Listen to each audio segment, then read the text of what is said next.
जैसा कि आपको पता होगा कि अभी बंगाल, आसाम, तमिलनाडु, केरला में चुनाव होने वाला है, जहाँ पे सिर्फ बंगाल में अभी एसआईआर का जांच चल रहा है, जहाँ पे जो बंगाल के जो रियल मतदाता हैं उनको पहचानने का कोशिश किया जा रहा है, फेक वोटरों को हटाने का कोशिश किया जा रहा है। और अभी पे यहाँ पे मालदा एक जगह है जहाँ पे मालदा हिंसा हो गया, इसके बारे में जानते हैं।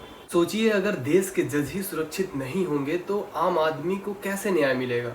पश्चिम बंगाल के एक मालदा एक ज़िला है, वहाँ पे पूरे सिस्टम को हिला करके रख दिया। इसके पीछे का मेन वजह क्या है?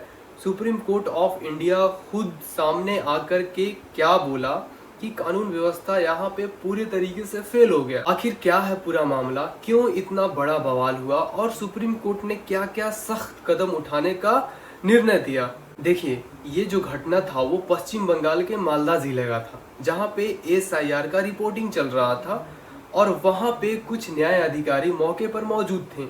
लेकिन वहाँ जो हुआ वो बेहद चौंकाने वाला मामला था। आखिर वैसा क्या हुआ? स्थानीय लोग वहाँ पे मौजूद थे, भीड़ अचानक वहाँ पे बढ़ गया और देखते ही देखते हालत इतने बिगड़ गए कि अधिकारी को घंटों तक घेर करके रख लिया गया। ना सिर्फ उन्हें रोका ही गया बल्कि उनके साथ बदसलूकी भी किया गया, उनको डराने का भी कोशिश किया गया और उनके काम में जबरदस्ती बाधा डालने का भी कोशिश किया गया। कुछ रिपोर्ट के अनुसार ये भी बोला गया कि वहाँ पे हालात इतने खराब हो गए थे कि अधिकारियों को खुद को सुरक्षित रखने में मुश्किल हो रहे थे। सोचिए, जिन लोगों का काम कानून को लागू करना है, अगर वही लोग इस तरह के घेरे में घिर जाएं तो सिर्फ यह एक घटना नहीं बल्कि पूरे सिस्टम को खतरे में डालने का एक संकेत है। अब लोगों के मन में ये सवाल उठ रहा है कि आखिर ये इतना बड़ा मामला कैसे बन गया, इसके पीछे का मेन वजह क्या है। तो देखिए, यह कोई आम हिंसा नहीं था, यह हमला सीधे तौर पे न्यायपालिका के जुड़े हुए लोगों से था।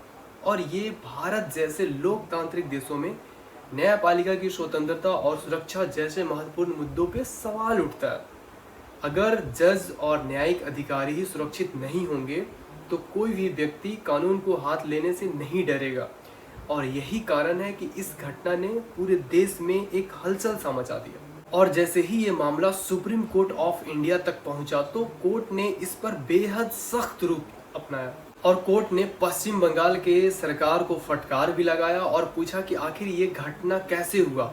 इसके साथ ही कोर्ट ने कई सारे निर्देश भी दिए, जिसमें ये बोला गया कि वहाँ के जो जस्टिस हैं और उनके परिवारों को सुरक्षा दिया जाए। सुप्रीम कोर्ट ने ये साफ संदेश दिया कि कानून से ऊपर कोई नहीं है और न्यायपालिका की सुरक्षा से कोई समझौता नहीं हो सकता।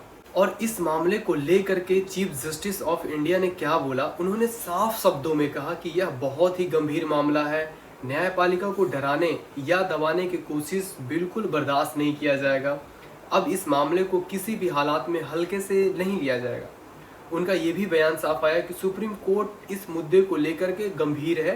तो ये था पूरा मामला मालदा हिंसा का, जहां पर एक घटना ने पूरे देश में चिंता बढ़ा दी। आपका क्या राय है, कमेंट बॉक्स में ज़रूर बताएं। मिलते हैं अगले वीडियो में। धन्यवाद।